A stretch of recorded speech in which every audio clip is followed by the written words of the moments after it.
तो आज हम बात करने जा रहे हैं काइजू नंबर 8 के एपिसोड 6 के बारे में, जहां हमने लास्ट एपिसोड में देखा था कि काइजू का हमला शहर में होने वाला है और उस काइजू से लड़ने के लिए सभी लोग तैयार हो जाते हैं। और अब आगे तो चलिए फिर इस एपिसोड को शुरू करते हैं। आप सभी का स्वागत है मेरे यूट्यूब चैनल मांगा बॉय में। मेरा नाम है तुलसीदास खान।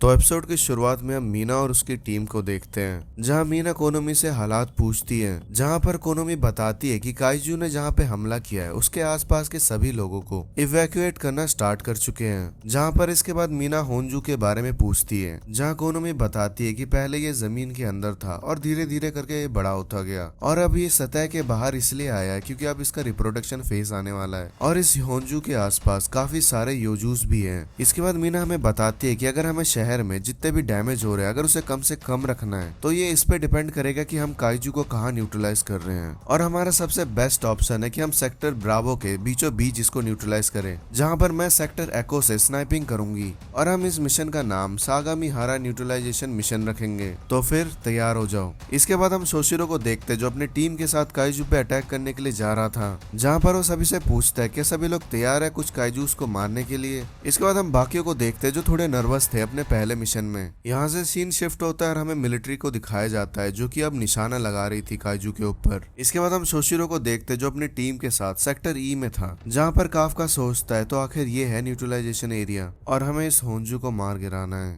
इसके बाद सोशिरो हमें मिशन के बारे में बताता है, जहाँ पर वो कहता है कि होंजू को कैप्टन मीना देख लेंगे, पर दिक्कत ये है कि उस होंजू से बहुत सारे योजूस बार बार निकल रहे हैं और हमने एक न्यूट्रलाइजेशन एरिया बनाया है जहाँ पर ना ही कोई इंपॉर्टेंट बिल्डिंग है और ना ही रोडवेज, और तुम लोगों का मिशन ये है कि उस एरिया से कोई भी योजू जिंदा बाहर नहीं जाना चाहिए। तो फिर तुम्हारे परफॉर्मेंस इस पे डिपेंड करते हैं कि कितना काइजू ने डैमेज किया है और कितना ज्यादा पैसा उस डैमेज को फिक्स करने में आएगा और कितना टाइम उस चीज को फिक्स करने में आएगा। और जितने भी नए सोल्जर्स हैं उन सभी को पीछे के एरिया को डिफेंड करने के लिए रखा गया है। और अगर मैं दूसरे शब्दों में कहूँ तो तुम सारे हमारे लास्ट लाइन ऑफ डिफेंस हो, तो फिर प्रेशर बिल्कुल मत लेना। तो फिर कोई सवाल? जिसके बाद हम सभी लोगों को देखते जो काफी ज्यादा सीरियस थे इस मिशन को लेके। इसके बाद सोशिरो सबसे कहता है कि फिर जाओ और जितने भी तुमने ट्रेनिंग में स्कोर किया है उसको अपने दिमाग से हटा लो, क्योंकि वो स्कोर बैटलफील्ड में किसी की जान नहीं बचाने वाले। और अब समय आ गया है कि तुम लोग मुझे दिखाओ कि तुम लोग क्या कर सकते हो और कोई भी मेरा भरोसा मत तोड़ना।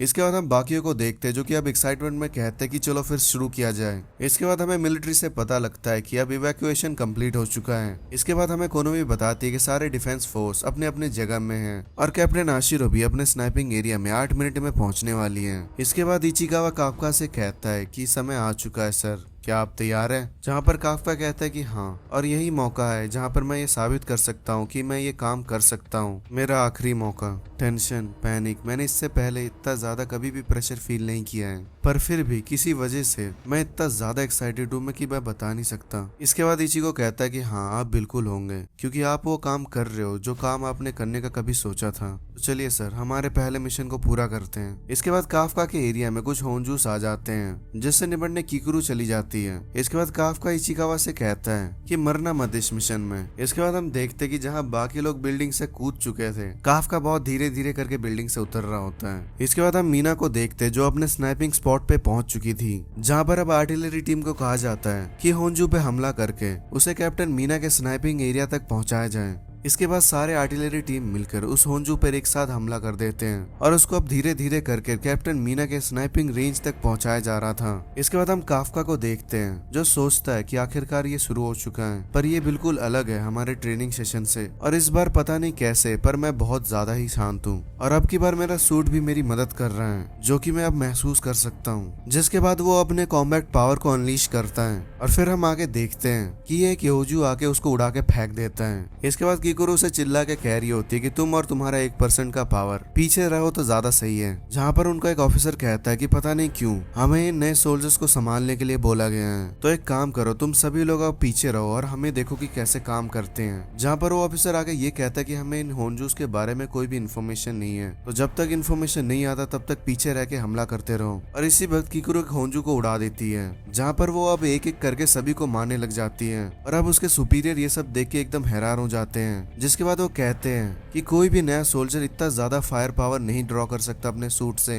तो आखिरकार यही है किकुरु शिनोमिया। जिसके बाद काफका भी किकुरु की तारीफ करता है इसके बाद हमें फुरुहाशी को दिखाया जाता है जो अपनी टीम के साथ मिलकर योजूस को मार रहा होता है। इसके बाद वो इचिकावा को देखता है जो अकेले ही योजूस को मार रहा होता है और ये देखने के बाद फुरुहाशी भी एकदम हैरान हो जाता है, जहाँ पर वो फुरुहाशी को बताता है कि उसने बस्ट बुलेट को हटा के फ्रीज बुलेट का यूज किया है, जो कि जब जब एनिमी को लगता है तब तब वो एनिमी को स्लो भी करता जाता है। जैसे जैसे मैं इन सभी बुलेट्स का यूज सीखता जाऊंगा वैसे ही मैं काइजूस को हंट करना और अच्छे से सीख जाऊंगा। इसके बाद वो लोग आगे और भी होंजूस को मारने चले जाते हैं, जहाँ पर इचिकावा सोचता है कि मुझे और स्ट्रॉन्ग बनना होगा ताकि काफका को कभी भी ट्रांसफॉर्म होने की जरूरत ना पड़े। इसके बाद हम आओई और इजुमो को देखते हैं जहाँ वो दोनों मिलकर काफी सारे योंजूस को मार रहे होते हैं, जिसे देखने के बाद उनके टीम मेंबर्स एकदम शॉक हो जाते हैं और कहते हैं कि कब से न्यूबीज इतने ज्यादा स्ट्रॉन्ग आने लगे हैं। जहाँ पर उनकी प्लेटून लीडर कहते हैं कि हाँ मैंने भी सुना था कि इस साल के रुकीज काफी ज्यादा स्ट्रॉन्ग है, पर मैंने नहीं सोचा था कि इतने ज्यादा स्ट्रॉन्ग होंगे। और उनको ऐसा लड़ता देख उनका प्लेटून लीडर काफी ज्यादा खुश होता है। इसके बाद उनके प्लेटून लीडर कहती है कि वाइस कैप्टन होशिना ने बताया था कि इस बार रुकीज में काफी अच्छे सोल्जर्स हैं, पर ये लोग कुछ ज्यादा ही अच्छे हैं और इनकी जो एवरेज कॉम्बैक्ट पावर है वो नॉर्मल बैच के मुकाबले काफी ज्यादा है और ये लोग आपस में ही खुद को पुश कर रहे हैं ताकि वो एक दूसरे के साथ कीप अप कर सकें। इसके बाद कोनोमी हमें बताती है कि सेक्टर जूलियट में जितने भी योजूस थे वो सारे अब खत्म हो चुके हैं और यहाँ पर काफका कहता है कि अभी लड़ाई को शुरू हुए ज्यादा टाइम भी नहीं हुआ और सारे किल्स रिपोर्ट्स आने लग गए हैं। सभी लोग काफी कमाल के हैं। आगे कोनोमी बताती है कि इचिकावा और फुशिगिरो अपनी टीम के साथ आगे बढ़ रहे हैं, जहाँ पर इसके बाद काफका सोचता है कि सभी लोग अपना बेस्ट दे रहे हैं और मैं बस यहाँ पर बैठे बैठे इन पे बोझ बन रखा हूँ। कोई तो तरीका होगा जिससे मैं इनकी मदद कर सकता हूँ। जिसके बाद काफका को याद आता है कि अभी तक किसी भी टीम ने योजूस के वीक पॉइंट को नहीं ढूंढा है, जहाँ पर इसके बाद काफका कहता है कि मेरे पास अपने खुद के वेपन्स हैं और अब टाइम आ गया है उनको यूज करने का। इसके बाद काफका होंजूस के बॉडीज को चेक करने लग जाता है, जिसको देख के उसके टीम मेंबर कुछ समझ नहीं पाते, जहाँ पर इसके बाद काफका कहता है कि इस काइजू को देख के लग रहा है कि ये बाकी फंगल टाइप काइजूस जैसे ही है, पर इसका कोर वहाँ नहीं है जहाँ होना चाहिए। तो फिर आखिरकार इसका कोर है कहाँ? जिसके बाद उसे ढूंढने पर उसका कोर भी मिल जाता है। इसके बाद काफका शोशिरो से कहता है कि उसने काइजू का कोर कहाँ है वो ढूंढ लिया है, जहाँ पर काफका कहता है कि उसका कोर उसके गर्दन के नीचे है, जो कि योजूस के स्पाइन से कवर है। तो जिन ऑफिसर की पावर बहुत कम है तो अगर वो फ्लैंक शॉट लेंगे तो इन काइजूस को बहुत आसानी से मार सकते हैं। ये सुनने के बाद होशिरो काफी ज्यादा सरप्राइज होता है। इसके बाद काफका कहता है कि एक और बात जो कि काफी ज्यादा इम्पोर्टेंट है, वो बताता है कि योजूस पे अपने खुद के रिप्रोडक्टिव ऑर्गन्स हैं, जो कि एक सफेद सी चीज होगी योजूस के आगे, और अगर हमने ये तबाह नहीं किया तो ये योंजूस को मारने के बाद भी काफी और सारे योंजूस आते रहेंगे। इसके बाद शोशिरो उसकी तारीफ करते हुए कहता है कि तुमने काफी अच्छा काम किया है। इसके बाद शोशिरो कोनोमी से कहता है कि ये इन्फॉर्मेशन बाकियों को भी पहुंचा दो। इसके बाद काफका भी सोचता है कि आखिरकार मैं भी अपनी टीम की मदद कर रहा हूँ। इसके बाद काफका बाकी कॉर्प्स को न्यूट्रलाइज करने के लिए निकल पड़ता है, जहाँ पर आगे काफका सोचता है कि मैं कोई भी मदद करूंगा, फर्क नहीं पड़ता वो कितना छोटा है, बस उससे मेरी टीम की मदद होनी चाहिए। और इससे मैं एक कदम और मीना के पास पहुंच जाऊंगा। और इतने में एक धमाका होता है, जहाँ पर शोशिरो कहता है लगता है ये शुरू हो चुका है, जहाँ पर कोनोमी हमें बताती है कि होंजू स्नाइपिंग एरिया तक पहुंच चुका है, जहाँ पर वो बाकी यूनिट को वापस आने को कहती है और कोनोमी फिर बाकी डिफेंस यूनिट को होंजू के पैर पे कंटिन्यूस फायर करने को कहती है और जब तक पिन करने को कहती है जब तक वो कर सकते हैं। इसके बाद हम मीना को देखते हैं जो अपने कैनन के साथ एकदम रेडी थी, जहाँ पर वो अपने टारगेट को लॉक कर लेती है और फायर करने के लिए एकदम रेडी होती है, जहाँ पर कोनोमी बताती है कि सारे कंडीशन क्लियर हैं, तो इसलिए तुम फायर करने के लिए एकदम रेडी हो। इसके बाद मीना काफका को देख के कहती है कि ध्यान से देखो किस लेवल पर मैं अभी हूँ, पर शायद पगली को पता नहीं होगा कि अपना हीरो भी काइजू नंबर 8 है। और इसके बाद मीना अपने कॉम्बैट पावर को अनलीश करती है और पूरी चार्ज हो जाती है। इसके बाद मीना फर्स्ट राउंड फायर करती है जो उस होंजू को बीच से फाड़ता हुआ निकल जाता है, जहाँ पर मीना की कॉम्बैट पावर देख के बाकी लोग हैरान हो जाते हैं। और शोशिरो काफका से कहता है तुमने वो देखा, ये है उसकी पावर जिसके साथ तुम खड़ा होना चाहते हो। इसके बाद मीना सेकंड राउंड फायर करने के लिए रेडी होती है और इस बार मीना ने उस काइजू का सर ही उड़ा दिया होता है, जहाँ पर कोनोमी रिपोर्ट देते हुए कहती है कि होंजू उसका वाइटल साइन अब नहीं आ रहा है, इसका मतलब होंजू अब मर चुका है। इसके बाद मीना थर्ड राउंड फायर करने के लिए रेडी होती है, जो कि उस काइजू के लोअर बॉडी को फाड़ते हुए निकलती है और इस अटैक से होंजू पे काफी ज्यादा क्रिटिकल डैमेज आता है और वो मूव करना बंद कर चुका होता है। जहाँ पर captain Meena fourth round fire करने के लिए रेडी होती है, जहाँ पर कोनोमी बताती है कि होंजू के वाइटल ऑर्गन अब नहीं आ रहे हैं और वो हिलना भी बंद हो चुका है। पर उसकी बात ना सुनते हुए मीना उसे ऑर्डर देने को कहती है,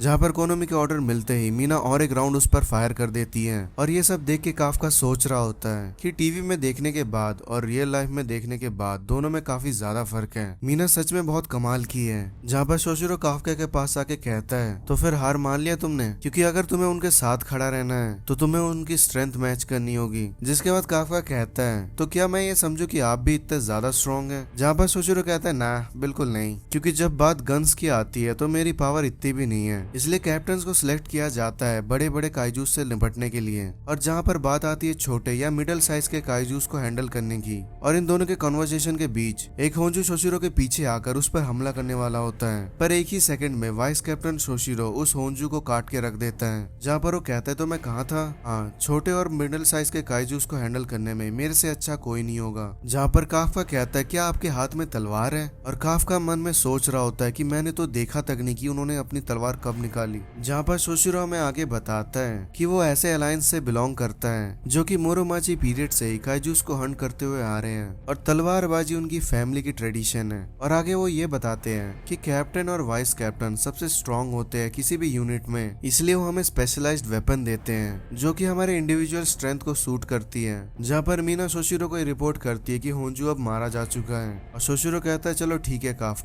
अब मेन इवेंट का टाइम आ गया है। जहाँ पर काफका कहते हैं कि मुझे कुछ समझ नहीं आया, क्योंकि अभी तो कैप्टन ने कहा कि उन्होंने होंजू को मार दिया है। जहाँ पर वाइस कैप्टन शोशिरो कहते हैं कि होंजू को मारना इस खतरे की खत्म होने की निशानी नहीं है, असली मुसीबत तो उस होंजू के मरने के बाद उसके बॉडी से जो योंजूस निकलेंगे वो है। इसके बाद हम मीना को देखते हैं जो कहती है कि जैसे मैंने सोचा था बिल्कुल वैसा ही वो है, और वो फिर वो बाकियों को बता देती है कि होंजूस अब आ चुके हैं। जिसके बाद शोशिरो भी काफका को बता रहा होता है कि अब वो हमारी ओर आ रहे हैं, और हम देखते हैं कि बहुत सारे होंजूस उनकी ओर आ रहे होते हैं। जिसके बाद शोशिरो बाकियों से कहता है कि चलो फिर जल्दी से इसको निपटा के वापस घर चलते हैं और ब्रेकफास्ट करते हैं। इसके बाद हम इजुमो को देखते हैं जो कहता है कि इन योजूस को देख के ऐसा लग रहा है कि हम कोई दूसरे मिशन पे जा रहे हैं। जहाँ पर उनका एक टीम मेंबर कहता है, तो क्या हुआ, रुकीस को अब फाइट नहीं करनी क्या हुआ, स्टेमिना खत्म हो गया क्या तुम लोगों का? जहाँ पर और एक बंदा कहता है कि कॉम्बैट पावर को अनलिश करने से भी ज्यादा इस जॉब में और भी कुछ चीजें इंपॉर्टेंट है। चलो फिर इन न्यूबीज को दिखा देते हैं कि हम क्या हैं। जहाँ पर उनके प्लेटून लीडर आकर उनसे कहती है, अगर तुम चाहो तो इस चीज को हम देख लेंगे और तुम रेस्ट कर सकते हो। जहाँ पर वो बिना कुछ कहे उन योजूस से फाइट करने चले जाते हैं। इसके बाद हम कोनोमी से सुनते हैं कि जितने भी नए मेंबर्स थे वो सभी काफी ज्यादा थक चुके हैं और उनकी कॉम्बैट पावर भी बहुत कम होती जा रही है। जहाँ पर शोशिरो कहता है कि हाँ, ये तो होना ही था, उनका पहला मिशन उनके हिसाब से कुछ ज्यादा ही था, पर अगर ये लोग इस चीज को मैनेज कर लेते हैं तो फिर ये लोग अलग ही लेवल पर पहुंच जाएंगे। आगे शोशिरो हमें ये बताता है कि बहुत सोल्जर अपने कॉम्बैट पावर को 20 से 30% ही यूज कर पाते हैं और फिर वो प्लेटून मेंबर बन के रह जाते हैं। पर कुछ ही लोग होते हैं जो इस चीज को सरपास करके कैप्टन लेवल तक पहुंच जाते हैं, और इन नए रिक्रूट में से ऐसा सिर्फ किकुरु शिनोमिया ने ही करके दिखाया है। पर मुझे ऐसा लगता है कि रेनो इचिकावा भी सिमिलर लेवल तक पहुंच सकता है।